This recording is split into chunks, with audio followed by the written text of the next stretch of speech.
Hello and welcome to Real Cheating Story. I'm sitting here debating my problem with myself. I'm divorced due to a cheating wife, going on a year now. I have no kids and no immediate family in the area.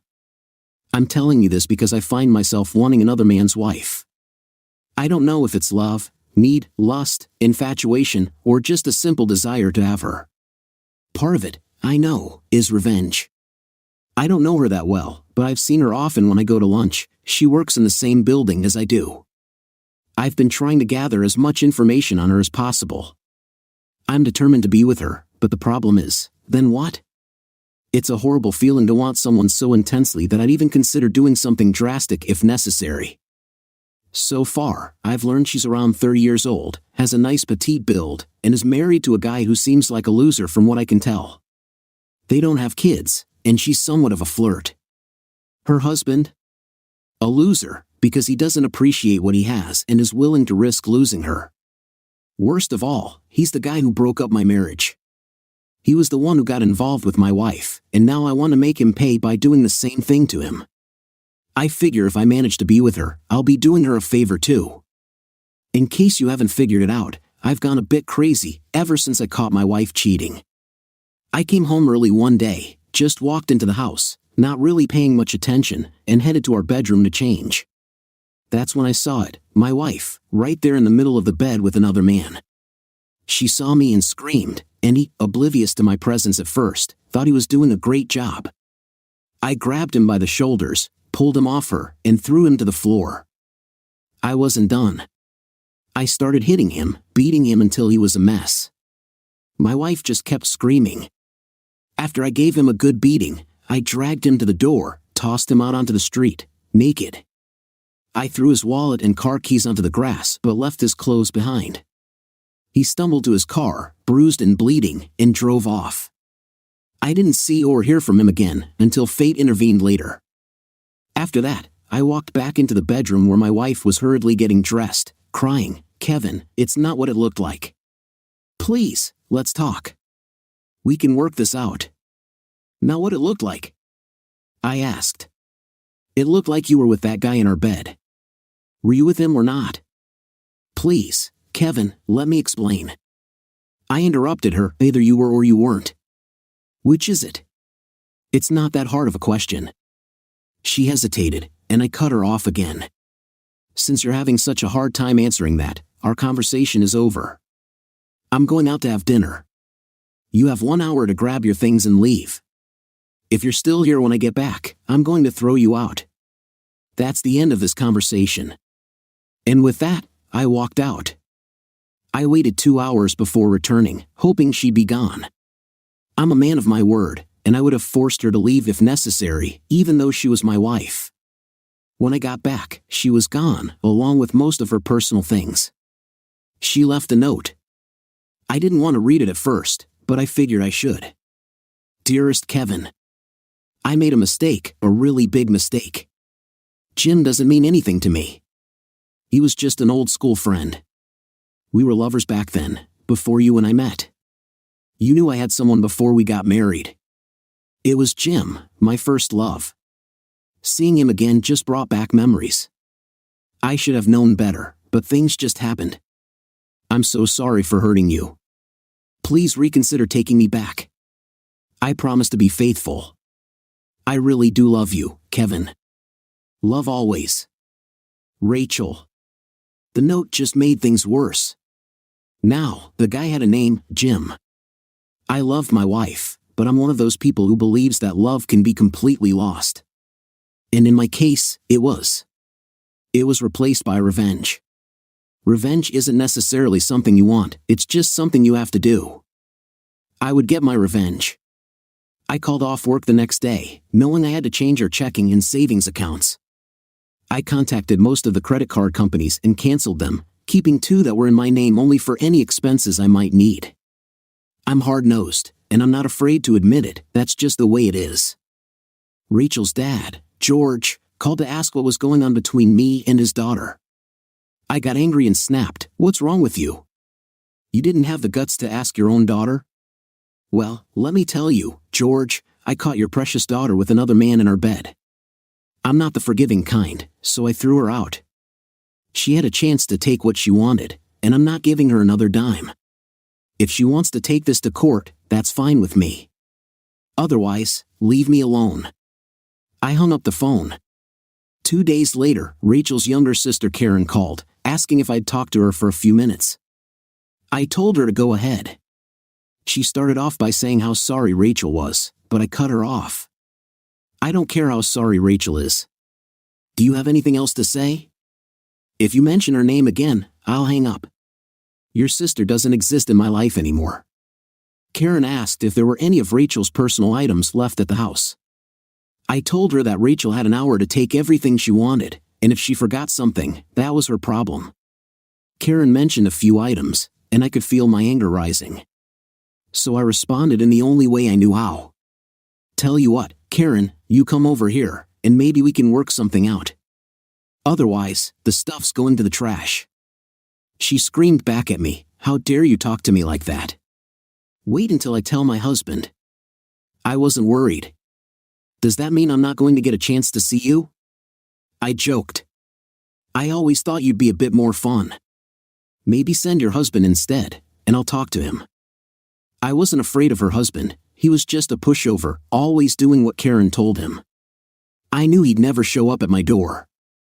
I heard someone else in the background on the phone, it had to be Rachel. Then I heard her voice shout, Kevin, you son of a, but I hung up before she could finish.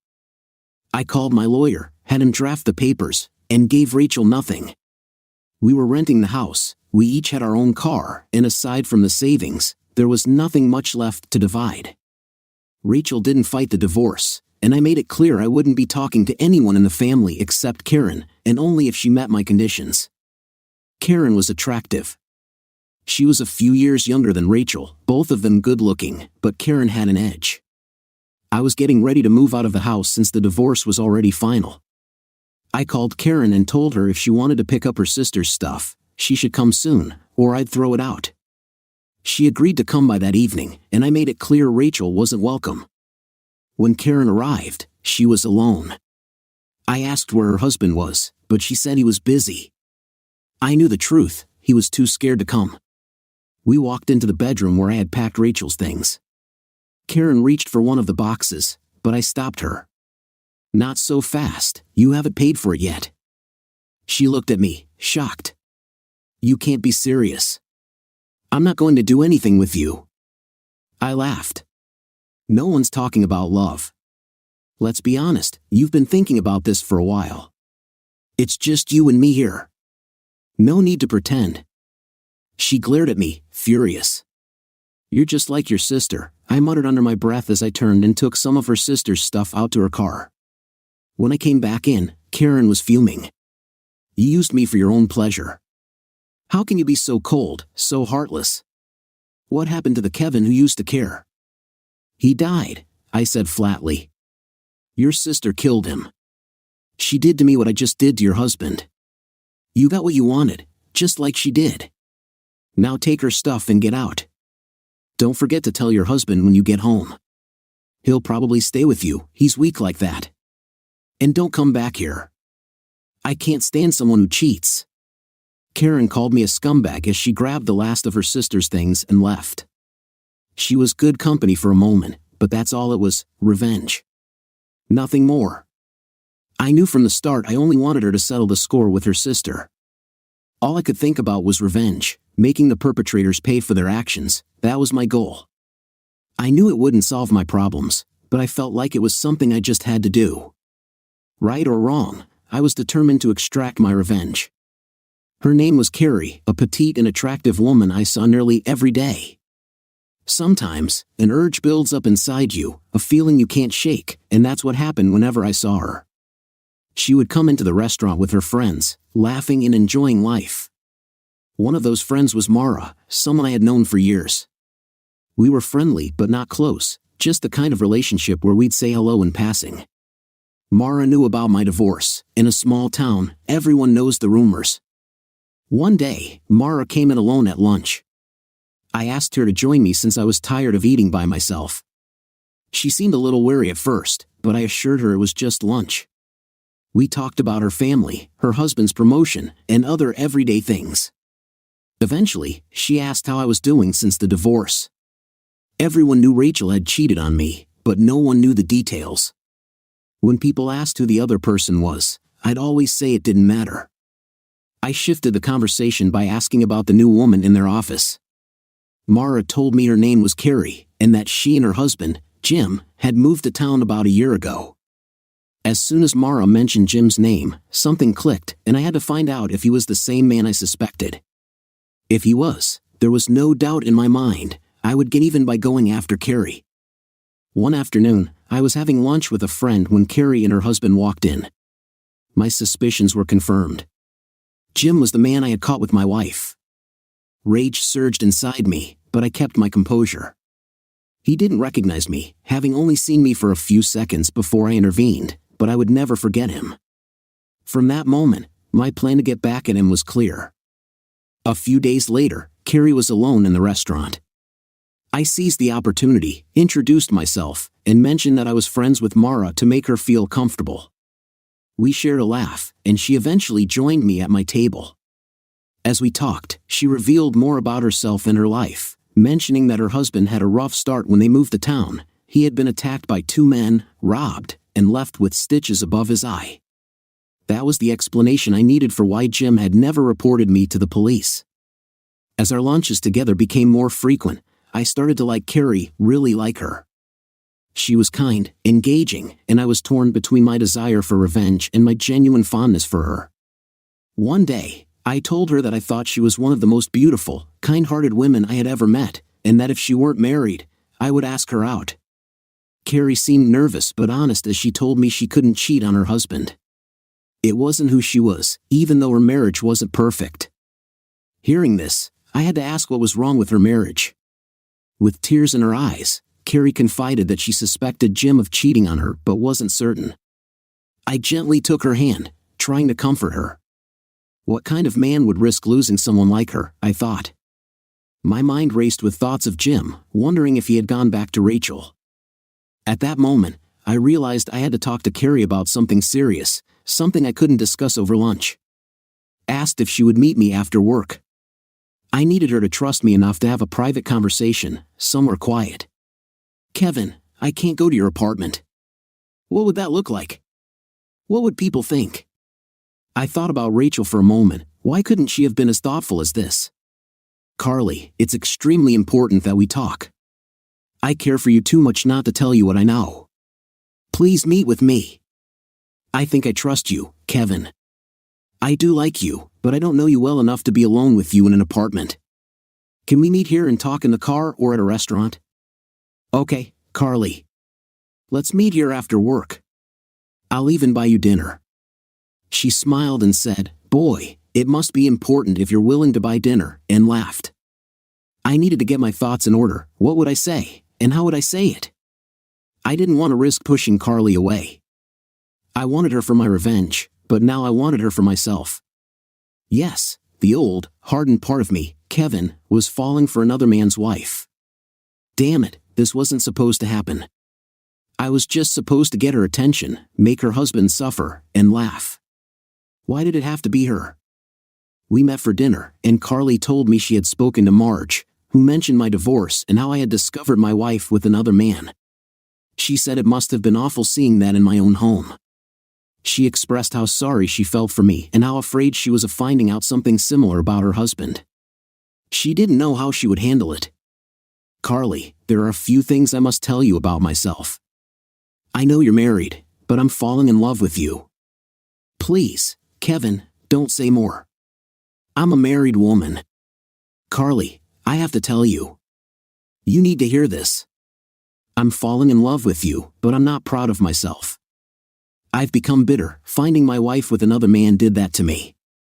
You've probably heard people say how cold and harsh I've become. I can't help it. I wish I could. I'm always walking around with anger in my heart, and my wife put that there along with her lover. My plan was revenge. I wanted to confront my wife's lover by going after his wife." Carly interrupted, "Please, Kevin, you don't need to tell me this. It's so personal, and I can hear how much it hurts you to talk about it. Let me finish, Carly. I was going to use revenge as my release, until I met you. Now I have a big problem. The woman I was going to take my revenge on is the one I've fallen in love with. Carly gasped, covering her face. She knew I was talking about her husband, and that she was the woman I had fallen for. Tears streamed down her face. My God, this is so hard to believe. How do you know? How can you be so sure you were going to use me for revenge against my husband? She began crying harder. I wanted to comfort her, but she held up her hand. Please don't touch me. I need a moment to think. Carly, a year ago I found the man in my bedroom. I beat him up and threw him out of my house. I only knew his name was Jim. I then pulled out the note Rachel had left me, the note I had inexplicably held on to. I handed it to Carly, who read it with tears still in her eyes. I've watched you coming into the restaurant for the past 6 months. Every day I looked forward to seeing you. You were the only bright spot in my life, even though I didn't know you well. I found myself slowly falling for you, unaware that you were married. I never approached because of my temper issues and my focus on revenge at the time. One day, I asked Marge about you, and she told me you were married. I felt terrible because I really wanted to get to know you, but I didn't want to interfere with your marriage. Then one day, I saw your husband meet you for lunch, and I realized who he was. It took everything in me not to confront him again. If you had been any other woman, I might have acted out of revenge, but I couldn't do that to you. Carly was crying, her hands folded in front of her. I continued, I was falling in love with you, and I couldn't hurt someone I care about. Now I'm in turmoil. I want to make things right with you and still feel the need to deal with your husband. It's been so long since I felt real love, and I want that with you. I've spent this last year driven by anger and revenge. I believe your husband may be seeing Rachel again since they've reconnected, and now she's divorced. How do you feel about me, Carly? I need to know, so I can figure out what to do. I promise, no matter what your feelings are, I would never hurt you. I'm not that kind of man. I know I've been vengeful, and I'm hard-nosed as hell, but there's a side of me that hasn't seen the light of day in a long time. I want to show you that side. Please give me a chance. I could be the kinder, gentler person you deserve. Deep down, I know you're the one. There's a decent guy in me, but I need your help to let him out. Help me, Carly, and after that, maybe we could build something real and lasting together. Kevin, she said softly, this is all so much. My mind is racing with questions, and I don't have the answers right now. I don't even know what I feel, for you, for my husband, or for myself. I need time to process everything you've told me. Please understand that I'm not playing games or trying to push you away. I just need some time. I want to help you because you seem to be in so much pain, but I'm not sure I know how. After a somewhat emotional dinner, I walked Carly to her car. I told her I was sorry if I had upset her, but I felt she needed to hear the truth. I promised I'd work with her to find a solution to both of our problems.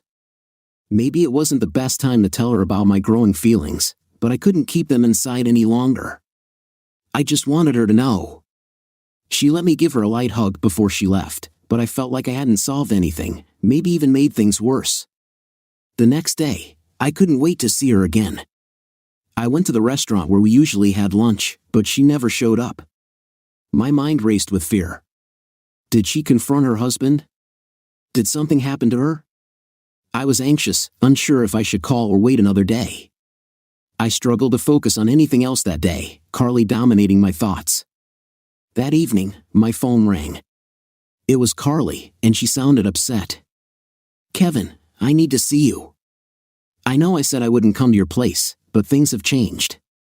I need to see you tonight. Can I stop by? Carly, I said, relieved. I was so worried when you didn't show up at lunch.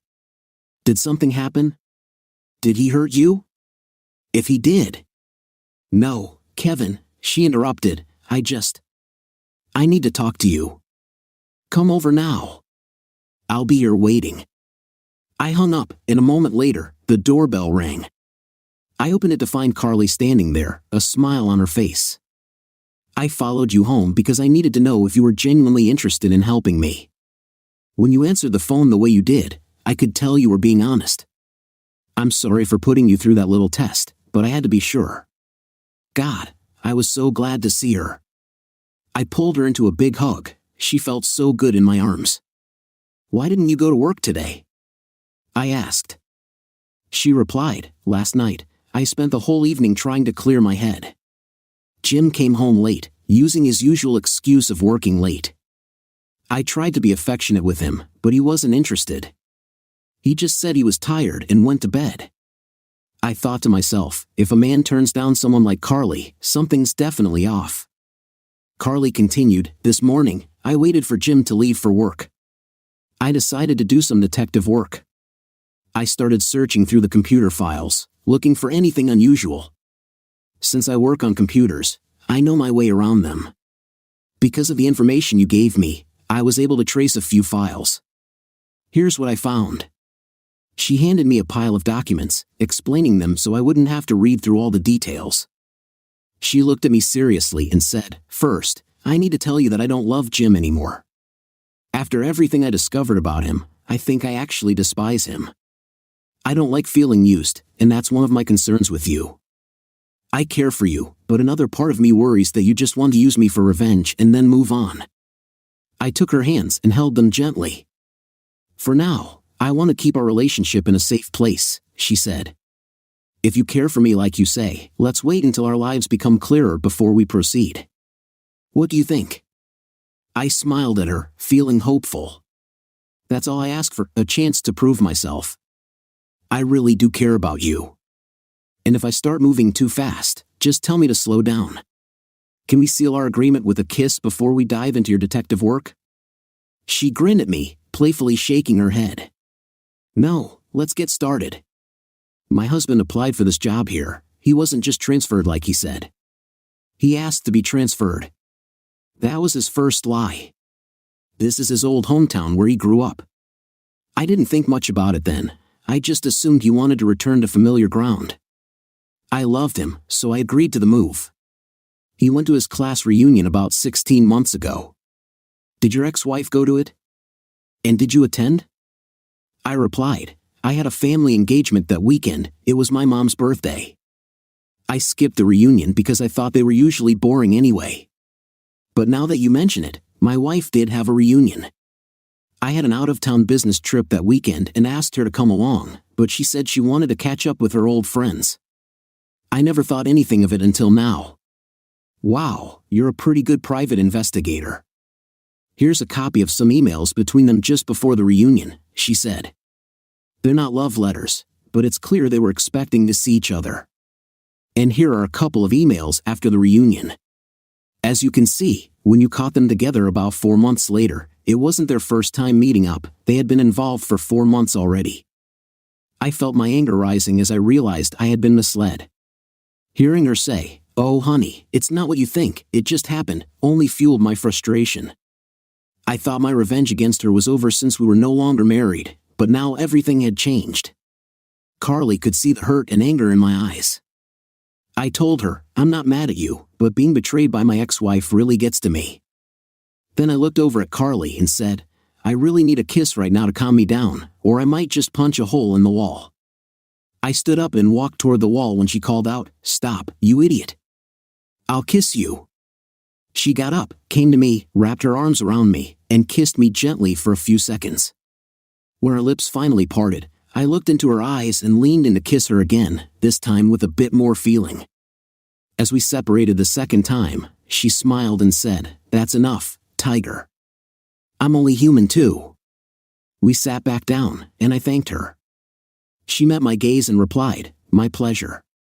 I really mean it, pleasure. Now let's get back to work, I can't be here all night." We both laughed, sharing a moment of relief. She handed me copies of her husband's cell phone records for the past year.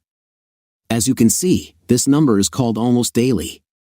I called the phone company, and it belongs to a Rachel Miller, that's my wife's maiden name. I didn't even know she took it back. I never knew she had a cell phone. When was it purchased? I asked. According to my husband's records, it must have been about a month before he was beaten up by a couple of thugs named Kevin, she said, smiling. That means she had the phone before you caught them, which explains why they got away with it for so long. It also explains why she didn't fight for more money during the divorce. Some of this might have come out, and it wouldn't have helped her case. What about you, Carly? Where do you stand in all this? For me right now, it's mostly pride, but you're still married to him, she replied. No one had said us instead of you. I want to take him for everything he has. I want to make him sorry he ever did this to me, to embarrass him in public. But how do I do all this without losing my dignity? I want to keep my pride, and hopefully, you too. Carly, do you think you can live in the same house for a couple of weeks without giving anything away? No problem. I just don't want to be intimate with him. Other than that, I can manage dinner or two. If he continues to see his girlfriend regularly, I should be fine. Well, to start, you need to go shopping. We can go during lunch if you like. Make sure to use joint credit cards in both your names. We don't want you to get in trouble using cards in his name alone. Run up as much debt as you can, take some cash advances, and put the money in a savings account or buy bonds or stocks. Kevin, aren't you a stockbroker? Why aren't you investing for me? She asked. I didn't want you to have any doubts about me. I really care for you and want you to trust me. I can invest the money for you if you like. I just want you to know that I don't want any of it. I'm here to help you. If you decide to be intimate with me at some point, that will be my reward. We figured the credit cards would be our starting point. As she got up to leave, I asked if I could get any more kisses that night. She wrapped her arms around me, opened her mouth slightly, and kissed me again. I felt like a teenager again. When she pulled away, she said with a grin, "Damn, you're good. See you tomorrow." She smiled and got into her car. The next day, instead of having lunch, we went to a couple of banks using her joint credit cards. She took thousands of dollars as cash advances, giving her a month to make all her transfers before the credit card bills came due. She was smart, not maxing out any cards in case he used them. She discovered he was charging a motel room twice a week on one of the cards. We spent 3 days doing the bank thing with 7 different cards. I took the checks and invested all the money for her in tax-free government bonds and other accounts that would be hard to access. I put the accounts in my name so her husband wouldn't be able to touch the money, but made her a co-signer so I couldn't withdraw anything without her signature. I wanted her to feel safe about the investments and about me. I started checking on my ex but couldn't find much. I shared whatever information I could with Carly, who ran with it. She found out that Rachel was now working for the same company as her husband and was one of the company secretaries. Carly used her connections to discover where they spent their time outside of work. They were getting sloppy after cheating for so long, thinking no one noticed. Carly had her girlfriend start taking pictures and notes on their activities. I found out that everyone loved Carly, the other secretaries respected her and called her whenever they had computer problems. They never felt belittled or made fun of because Carly always took the time to explain procedures to them. Everyone felt protective of her. I was uncertain about my revenge. How could I go about it? I couldn't act against Carly, especially since she was the only good thing in my life. My ex-wife was out of my life, but I wouldn't mind getting a little revenge on her since this affair had been ongoing before our divorce. But how could I do it without Carly's help? I wasn't sure I could pull it off. Carly had told me she couldn't be intimate with me right now. If she did, she wouldn't be any better than my cheating wife or her husband. She did care for me, but she was still a married woman. I needed a plan. As I mentioned before, I had been in a bad place for a year. I worked out and kept myself in good shape, as I was often around friends who were of questionable nature, pimps and escorts, to be frank. I was their investment broker, and together we made a lot of money. Yes, I had been involved with a few of the escorts. Believe it or not, some of them were genuinely nice people, while others weren't so great. Luckily, I knew which were which. They were good to have as friends, as they brought a lot of business my way because I didn't belittle them. I might not have agreed with their lifestyle, but they were people too. I called one of my pimp friends, asking him for a favor. After I explained it to him, he laughed out loud and said, "Man, you are really going for it. Just know it's going to cost you. There are no freebies in this world." I told him, "No problem, Big Louie, as long as it's done right. There might even be a bonus for you." Finally, my plan was starting to come together. Carly and I met one evening to strategize. She was worried that I might still want to take her in public, which went against everything she believed in. She truly was a special woman with good character. I promised her, with God as my witness, that I would never hurt or embarrass her in any way. She smiled, one that could melt ice, and said, "I think I'm falling for you big time, just thought you should know." I asked her to take the next couple of days off, whether as vacation or sick days, it didn't matter. We only had a couple of days to set up this sting operation, and it had to work like clockwork to succeed. "Well, what's the plan, Kevin? How are you going to get revenge without involving me? What do you need me to do?" "First, stop asking so many questions," I said with a smile. "Next Wednesday, they have room 109 booked, right?" "Yes, they have it reserved until 10 in the evening. They always reserve the same room for about 5 hours. It's not the best motel, but they rent it by the hour. Funny thing is, the way Jim made love to me, he could have rented it for 15 minutes and saved a lot of money." "Okay, tomorrow I'm reserving the same room for Wednesday morning. While I'm setting up a remote-operated VCR, you need to see my lawyer. Sally Hawk is the best take-no-prisoners lawyer out there. Here's what I want you to have written up, your divorce decree stating that you want a divorce under these circumstances. Then, Wednesday night, you'll need to get Jim's signature on it." "How do you know he'll sign it, Kevin? What if he says no?" "Don't worry, Carly, I'm almost positive he'll sign it. The consequences are too great for him. Do you want me to tell you the whole plan, or do you want to wait for the surprise?" "My God, Kevin, you're making me a nervous wreck. I don't think I could wait to find out anything. You seem so excited, and it's rubbing off on me. You're very special to me, and I want you as much as this revenge. We will get the revenge, it's for both of us. I just hope you feel the same about me as I do about you. Then my revenge will be complete." "Are we going to completely ruin their lives, Kevin? I don't feel good about that. I just want to get even.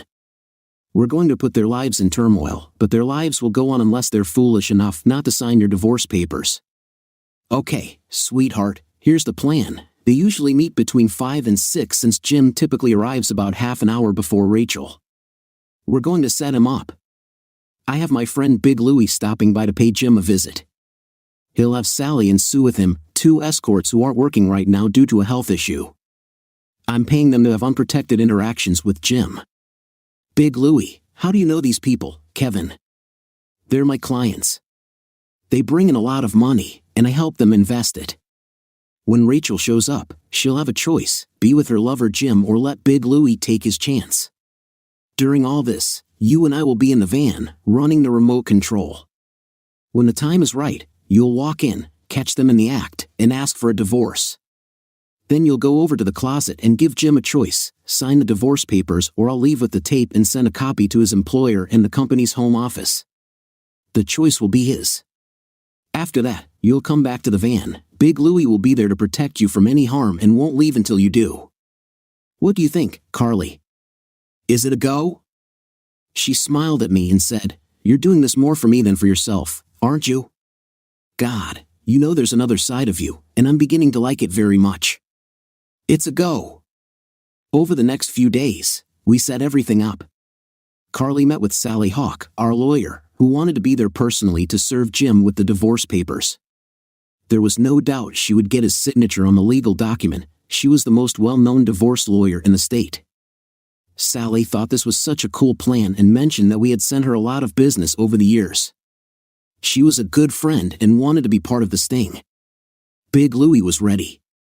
We paid him in advance and told him he'd get an extra $500 if all went well. He just smiled and said, "No problem."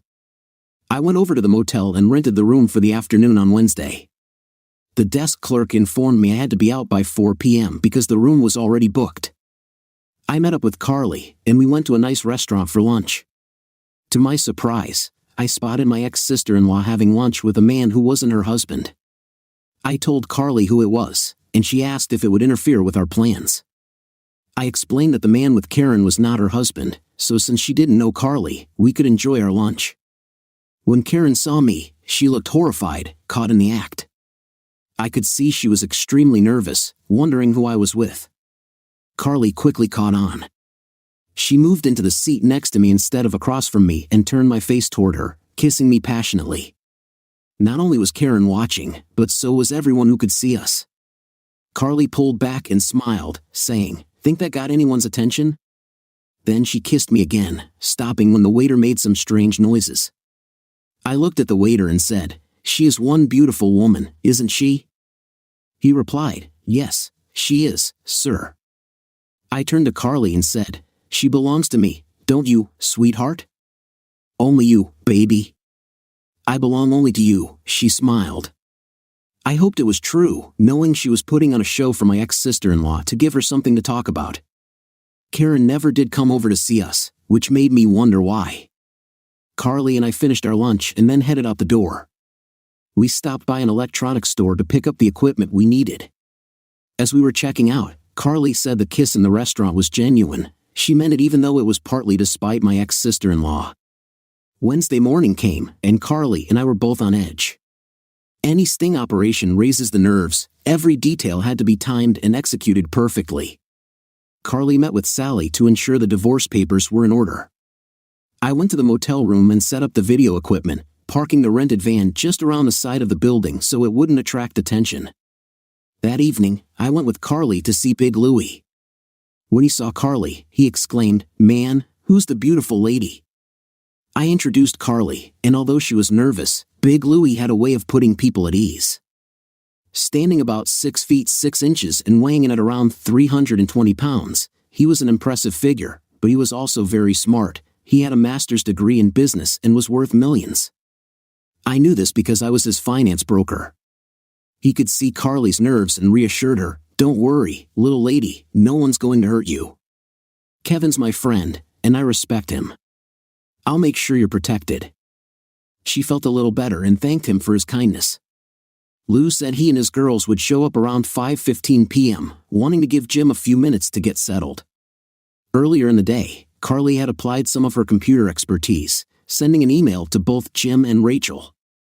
The note read, "Sweetheart, I have a very special treat for you tonight. When you arrive, please don't ask any questions. I know you'll be surprised, just go along with it. To make it extra special, let's not communicate the rest of the day. I want this to be a night you'll always remember. Love you." At 4:45 p.m., Carly and I got into our van and waited. At exactly 5 p.m., Jim arrived and went into the room. We were very nervous. This was a big undertaking for us. At 5:15 p.m., we watched as Big Louie approached the room with Sally and Sue. As they knocked on the door, we turned on our cameras, ready to document everything. We had 2 cameras running, one from above and another from inside the smoke alarm.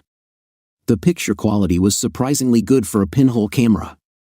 I reminded myself to retrieve the cameras tomorrow. Carly and I were on edge as Big Louie knocked on the door. When it opened, we heard Jim say, "Who are you?" Louie explained that he was paid to bring 2 women to the room for some fun. Jim said there must be some mistake. Louie pressed, asking if Jim had a problem having a good time with the ladies. Jim acknowledged he was Jim Nelson but hadn't expected company. Louie informed him that they were prepaid for their time and that there would be no refunds. He then pushed his way in and told his girls to help Jim get comfortable. We started recording. Jim appeared nervous, likely thinking this was the surprise Rachel had for him since he had received an email earlier. Little did he know, it was something entirely different. Sally and Sue were attractive women, skilled at what they did. However, they were also carrying a serious health risk that could be transmitted easily. Big Louie relaxed in a chair, watching as the scene unfolded. Carly, monitoring from our remote, felt a mix of sadness and satisfaction, sad that her husband of 5 years chose to betray her, but glad that her plan for revenge had begun. Suddenly, there was a knock on the door, and Big Louie opened it to reveal Rachel. She stepped inside, and upon seeing Jim with another woman, she was taken aback. All she knew was that Jim had sent her an email about something special for the night. Big Louie told Rachel to disrobe. She was frightened, but he assured her he meant no harm, he was just there to keep things safe. Sue urged Rachel to hurry up, and the cameras captured everything. Meanwhile, Jim and Rachel were caught up in the moment. Sally and Sue, having completed their part, were getting ready to leave when we heard a knock on our van door. It was Sally Hawk, our lawyer. She glanced at the monitor, noticing Jim and Rachel together. Then came Carly's explosive entrance. "You goddamn son of a, you're a worthless piece of," she shouted, using every curse word she could think of. "I want a divorce, and I want it now." Jim and Rachel froze, realizing they had been caught. Carly continued, "Why, Jim? Why wasn't I good enough? I knew you were having an affair. I hoped you'd get it out of your system, but you just kept going. I've had enough. I want a divorce as soon as possible." Sally Hawk stepped in, introducing herself to Jim. "Jim, I'm Carly's lawyer.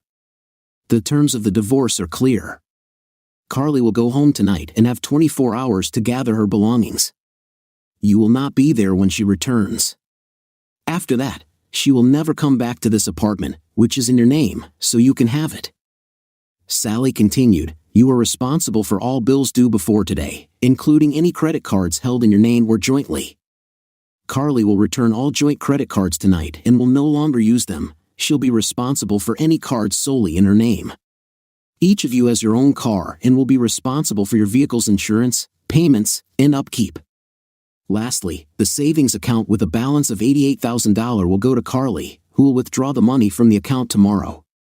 You have a 401k with over $80,000, and Carly has one with $115,000. You will both keep your own 401k(s). If you agree to these terms, you will need to sign the decree tonight. It is irrevocable, and neither of you can make changes after it is signed. Carly has already signed. Just sign on the line that says husband." Sally handed him the document to review and sign while Rachel watched. Jim asked, "What if I don't sign it tonight? What will you do?"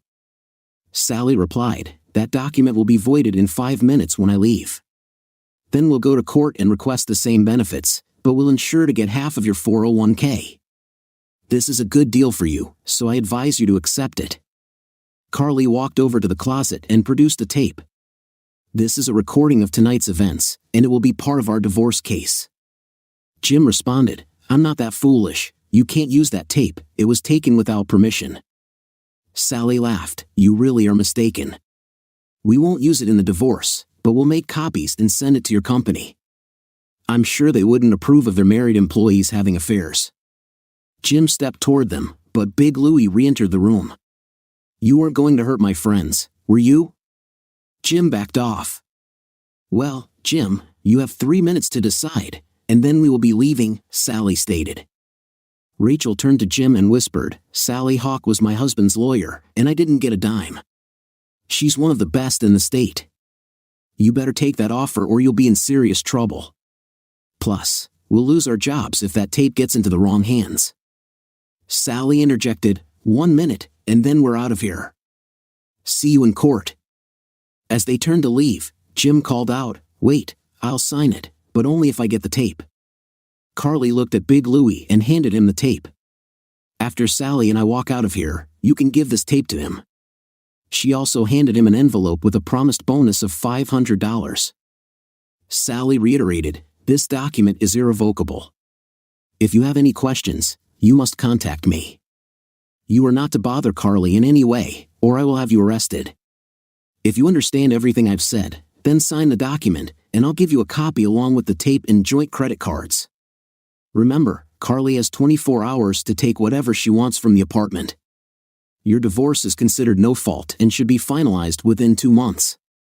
Jim signed the papers, and Sally provided him with a copy.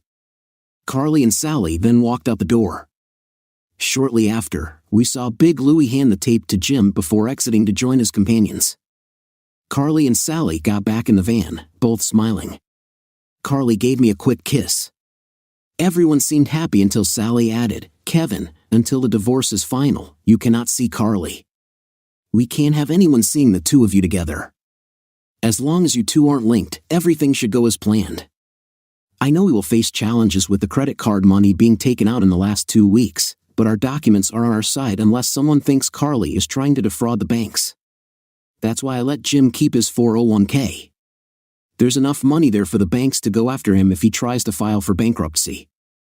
Also, there's no money in Carly's name except for the $88,000 she'll withdraw tomorrow.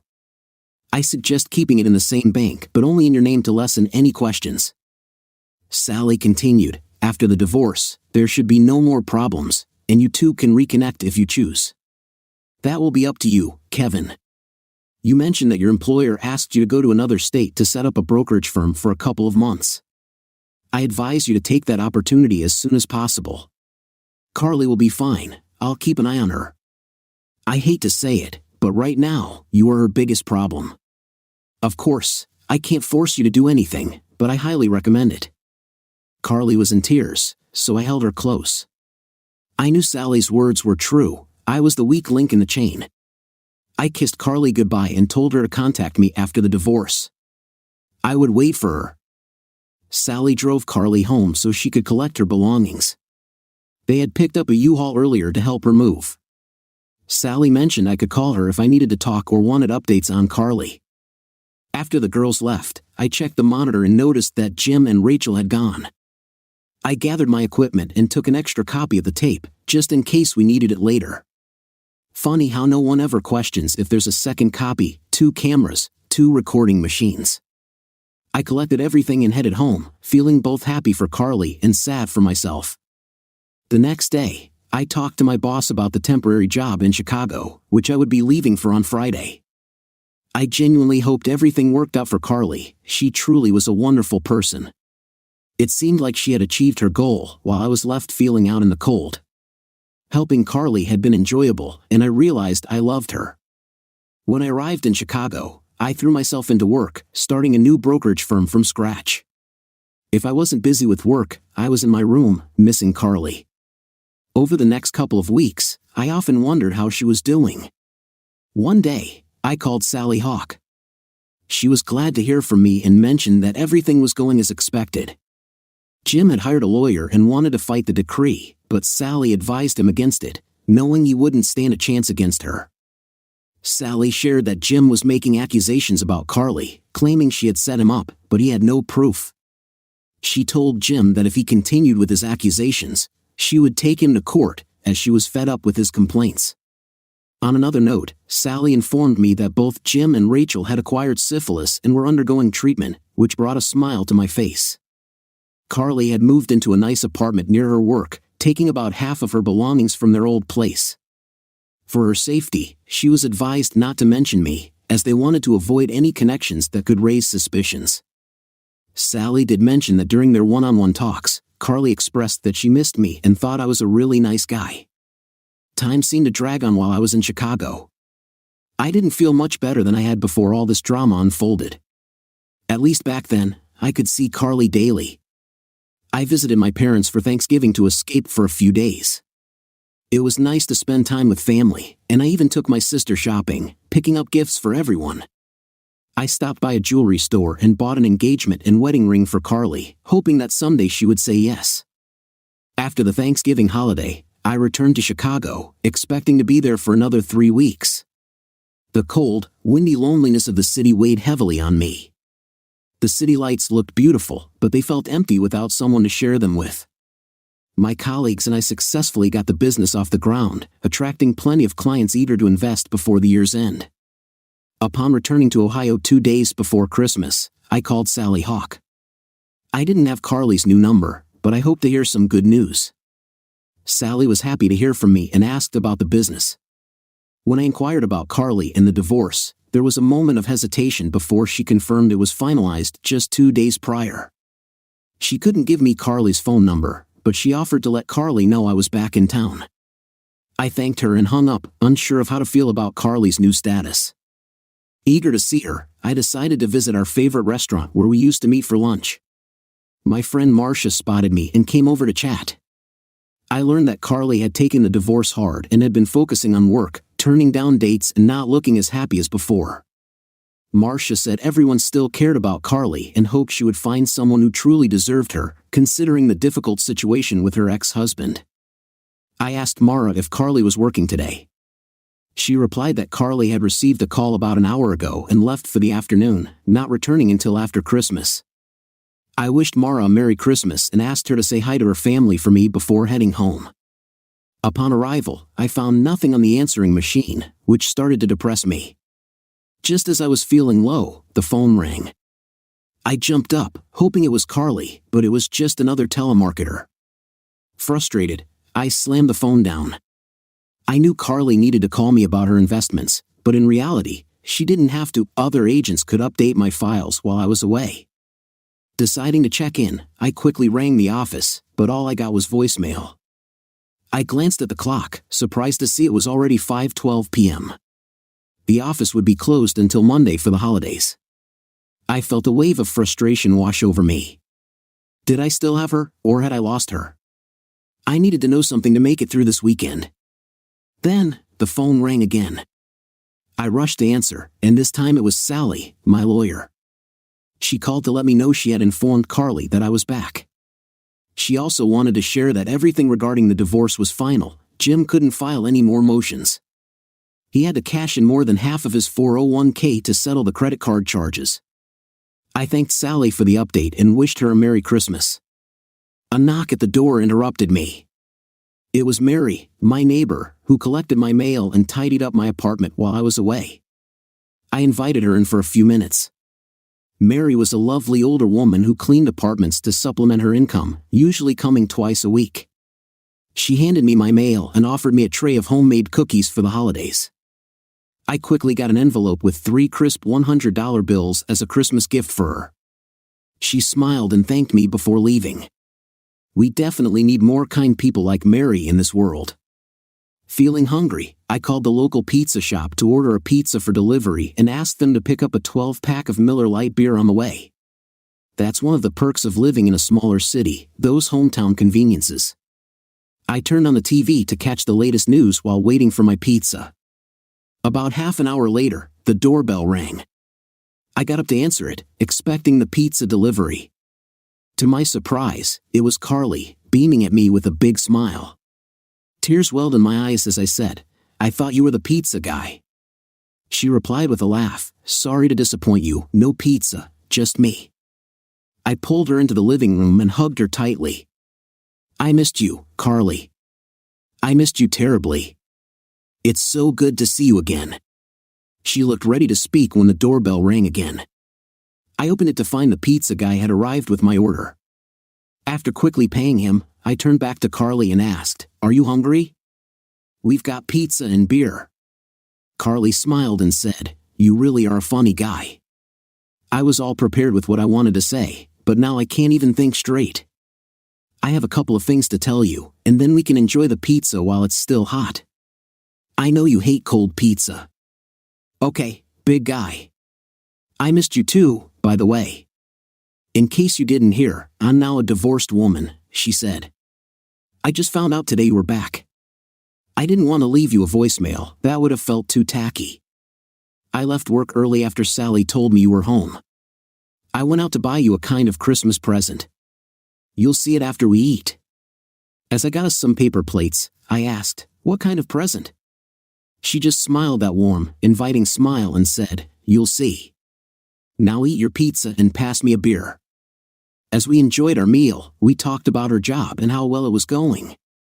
I shared details about the agency we had opened. We both skirted around the deeper issues that would come up later. Once we had our fill of pizza, Carly looked at me and asked, "Are you ready for your kind of present now?" I smiled and replied, "Yep, where is it?" Carly held up a small sack, about the size of a small lunch bag. "I'll be right back," she exclaimed as she left the room. While she was away, I retrieved the ring I had bought for her, slipping it into my pocket. "Are you ready?" she called from the bedroom. I yelled back, "I think so." When she walked in, she said, "I got this for you today. You get to unwrap it if you like," she said, standing there and revealing clothes. She looked at me and said, "I'm no longer a married woman, and I wouldn't be cheating on any husband now. If you want your present, we can go into the bedroom." Tears streamed down my face as I took in the sight of the woman I had wanted for over a year, standing right in front of me. I looked at her and said, "On one condition." Reaching into my pocket, I pulled out the ring and asked, "Will you marry me?" She started crying and ran up to me. As I hugged her, she exclaimed, "Yes. I'll marry you. Yes, yes, yes. God, how I have grown to love you." I lifted her into my arms and carried her into the bedroom. I wanted this moment to be special. I took my time, kissing her gently, savoring the connection we were sharing. After some time, I rolled off her, and she cuddled close to me as we fell asleep. It had been a long while since I woke up next to someone I truly wanted. Carly took a shower while I slipped the leftover pizza into the oven. It always tasted better that way. As we ate, we talked about our lives, and I asked Carly when she wanted to get married. She replied that she wanted it to happen as soon as possible. By then, it was about 10 p.m. I called my lawyer, Sally Hawk. When she answered, I explained our situation and asked if she could help us get married the next day. "Sally, Carly, and I want to get married as soon as possible, but tomorrow is Christmas Eve, and we need a judge. Do you know anyone?" She laughed, saying, "Carly called you, didn't she? I'm happy for both of you. Meet me at the courthouse tomorrow morning, and we'll get your marriage license. My husband is a judge, and I know he'll marry you. See you tomorrow at 9 a.m. sharp." The next morning, Carly, looking beautiful, and I, in a suit, met Sally at the recorder's office. After we got our license, we headed over to Sally's house. Her husband turned out to be a very nice guy.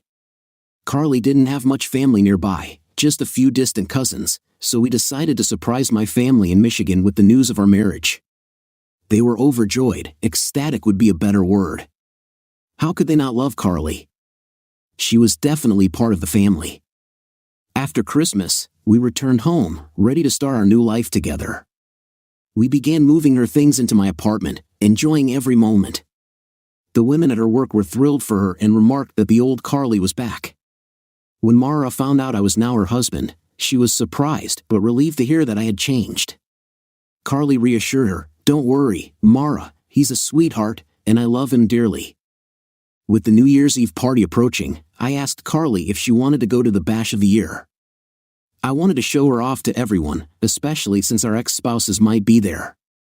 Carly looked thoughtful and then said, "Kevin, I love you with all my heart, and I want everyone to know it. Yes, we will go to the New Year's party, my dear husband." I watched her get ready, and she looked stunning, wearing an outfit that drew admiration from everyone. At the party, we were invited to sit at various tables, including one with my boss and his group, as well as Sally and Judge Hawk.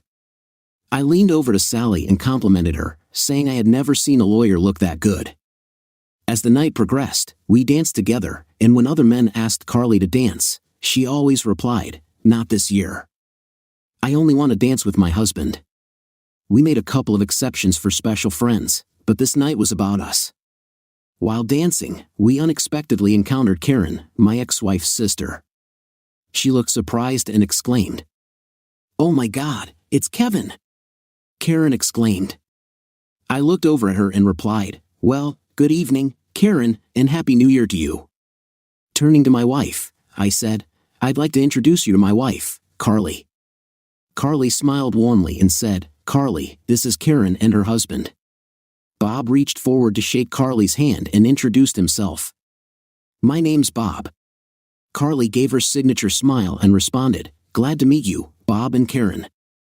Then she turned to Karen, recalling, "Didn't we meet at Robson's restaurant on Old Route 40 about 2 months ago?" Bob shook his head, saying, "No, that place is too expensive for our tastes." I noticed Karen's face go pale as she replied, "Nice meeting you too. We have to get back to our seats." We knew she would hurry back to tell Jim and Rachel that we were there. When we glanced over at their table, Rachel knocked over her drink upon realizing I was there. We saw her turn quickly to Jim, exclaiming, "Oh my God, Jim, he's with your ex-wife." Jim nearly fell off his chair trying to get a look at us. Karen turned to Rachel and said, "Rachel, he introduced her as his wife." Jim exclaimed, "That son of a set us up. They took us for over $100,000, and now they've set us up to get a venereal disease. How did they know everything?" Rachel replied, "Kevin told me that someday he would get even with us." Jim suggested, "Maybe we can try taking them back to court." Karen laughed, "Give it up, you two. Do you see who they're sitting with?" Sally Hawk, and a half-dozen judges. And, if that's not enough, Jim, he could kick your butt from here into tomorrow. Make no mistake, Kevin's all man, and by the looks of his wife, she's all woman. They make a great couple. As midnight passed, the crowd began to thin. Sally and the judge said their goodnights, along with the others at their table. After our next dance, Carly and I decided to sit in a booth not far from Rachel, Jim, and their group. Carly excused herself to the restroom. When she returned, she noticed Jim and Rachel staring at her and me from the corner of their eyes. Carly asked me, "Are you ready?" I looked at her, puzzled, and replied, "Ready for what?" "To go home, honey." "No, Kevin.